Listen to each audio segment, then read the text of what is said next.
Hi, everybody. I'm Marissa, Sabbatical Beauty Ambassador, and today for She's a Sabbatical Beauty, I am interviewing Natalie. Hello. Hi. Natalie, would you tell us a little bit about yourself?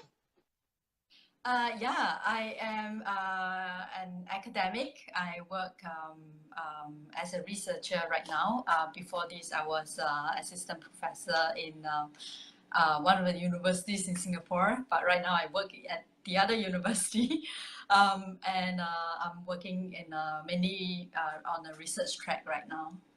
So yeah, that's the main thing about me. Yeah. Okay, cool.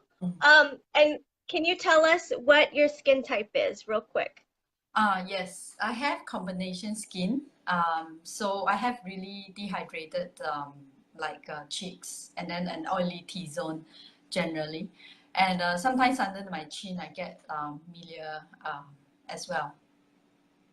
Yeah. Me too. I hate it. So this weather, which is really humid and sunny in Singapore, it's not really great for my skin, especially the T-zone. Usually by midday, I kind of get really shiny and oily. Yeah. Okay. Um, so can you tell me about how you felt about your skin before SB and the products that you were using too? Okay. Yes. As I mentioned, I get dehydrated skin, and I also have fine lines. I'm not sure if you can tell. I still have them, but it's a lot better ever since SB. So I've eye bags, eye dark circles, and fine lines under the eyes. Sometimes I think it's an occupational title because of the nature of my job, and I have a Right. I have a 7-year-old as well. So about the time when I started on my kind of academic job, I have a really young child to look after. So Yeah. so I kind of always felt that I was working like 3 shifts. There's the day job, then the child job, the job with the kid, and then when the kid sleeps, there's I continue my day job again, 3 shifts. Yeah. So I had as a result, I had really dark circles, really bad sagging eye bags and lines under my eyes. So that was I think a big concern for me, other than the dehydration, which is a result of not enough care and also not enough water, I think. And yeah, and then I had speckles as well. So I used to, in my younger teenage days, I used to do a lot of sports. So I ran a lot. I ran full marathons and also did a lot of trekking in the mountains. So I had really, and I didn't apply sunscreen. Oh my God, right? so, so I had Yeah, we look back at that lots of, now and look back at all the time we were out in the sun as kids and not have sunscreen on, and it's like, I know, it's like the bliss of ignorance.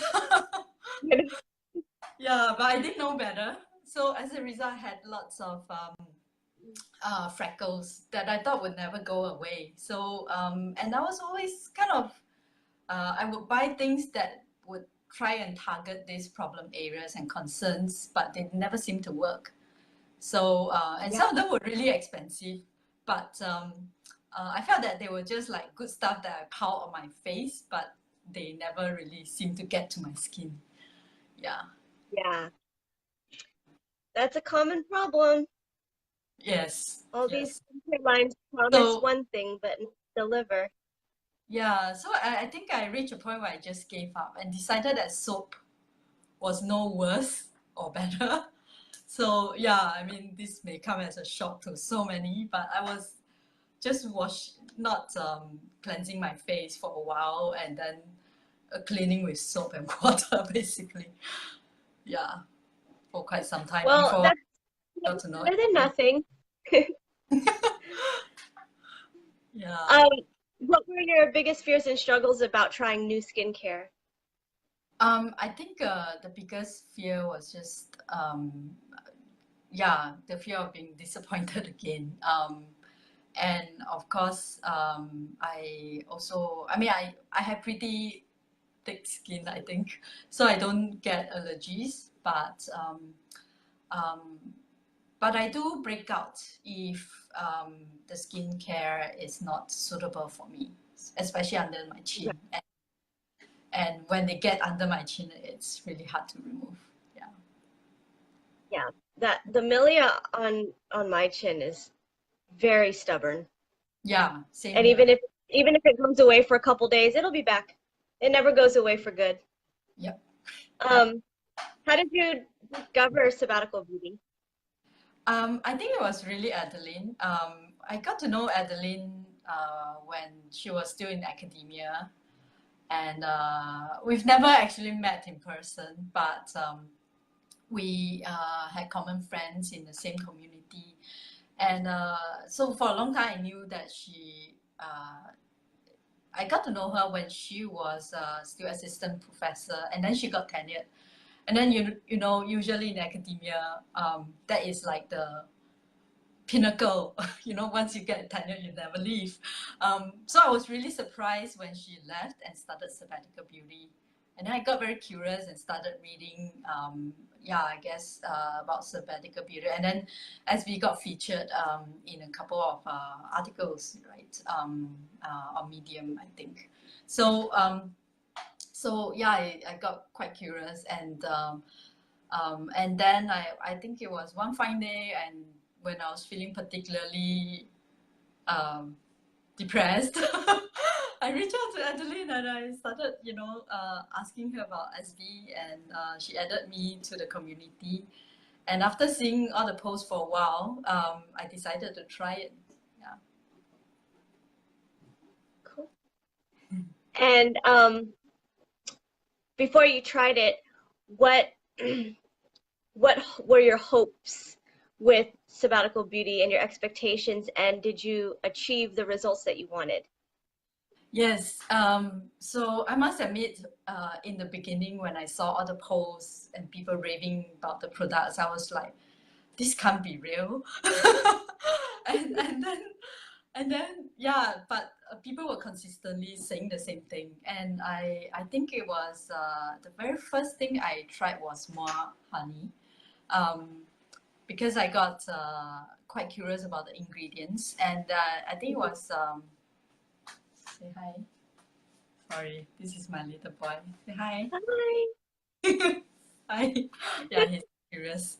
Yeah, so I got I think curious about that, and then yeah, I decided to try it. Just one more honey sample, and I remember at that time I was on a trip to China, and it was winter in China, and my skin was really getting very dehydrated and breaking out. And then I tried more honey, and it worked very well, to my surprise. Yeah.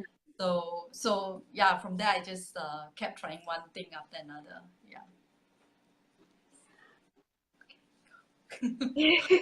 He's just telling me to go toilet. What what was it that gave you the push to finally buy the product and put it on your face? um, yeah, I think the very first one was more honey. Um, and I really like the idea of having okay, I was curious about whether it would be like sticky on my skin. But after seeing the reviews, I think it was really the reviews and people saying very wonderful things about more honey that I decided to just try it and put it on my skin. Yeah. Okay. And That it was maple, and oh my god, I fell in love with maple. oh my God, I love maple, the essence toner. Yes. I I was so excited about it because at that stage I had been with SB for about a year, I think, and I was still using another brand's toner because SB didn't have a toner. And so I told Adeline, I was like, "You have to make a toner. I need a toner. It's the only thing that's not SB in my regular routine right now." And Yeah. she made it, and it like she got it on the first try. It was so good, and it Yeah, totally upped my skincare game. yeah. So yes, I carry love maple. maple everywhere. I have a bottle in my office. I have a bottle at home, and I have a travel size maple. I carry it with me on flights and Wow. road trips. It's So everywhere. now that you have SB integrated into your skincare routine, how do you feel about your skin? I no longer feel dehydrated. But I must say, at first, I was hoping to tackle the lines first. So I bought bright eyes and also anti-aging eye gel oil. But at the same time, I was also putting on other things like pearl and maple and Dorian Gray. But to my surprise, my freckles, which I thought would never go away, were visibly lighter, and people noticed.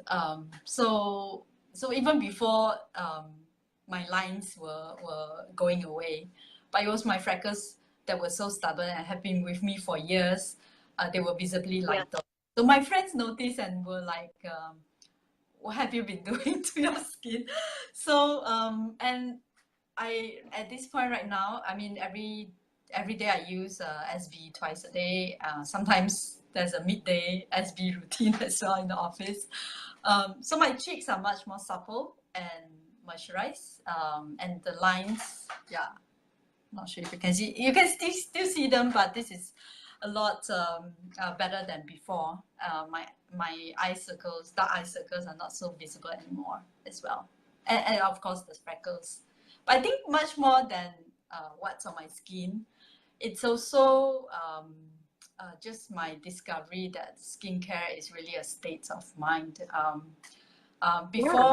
Before SB and before I incorporated SB in my routine, I was always feeling kind of vulnerable and kind of depressed with various things happening in my work, but also the challenge of having to work and manage, yeah, a young child.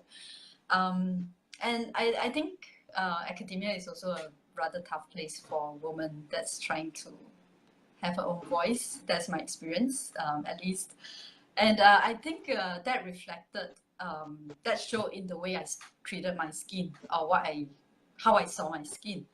So it reflected my state of mind. But I think it was also two-way. How I treated it just simply didn't help me feel better. Um, yeah, and ever since I started using SP, it's just that connection that I found between what's on my skin and what's internal. That's been amazing. So I know there's this Wow. saying that beauty is only skin deep, uh, but it's really more than that.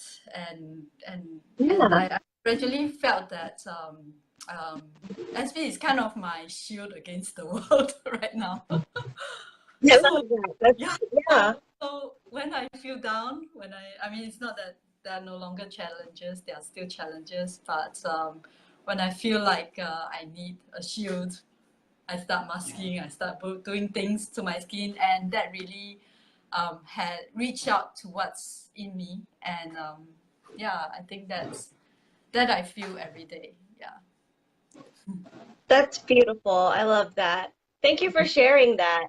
no problem. Yeah, no problem. So, okay, many people tell us that the Sabbatical Beauty group is just one big awesome place to hang out and they love everyone there. So, what has been your experience?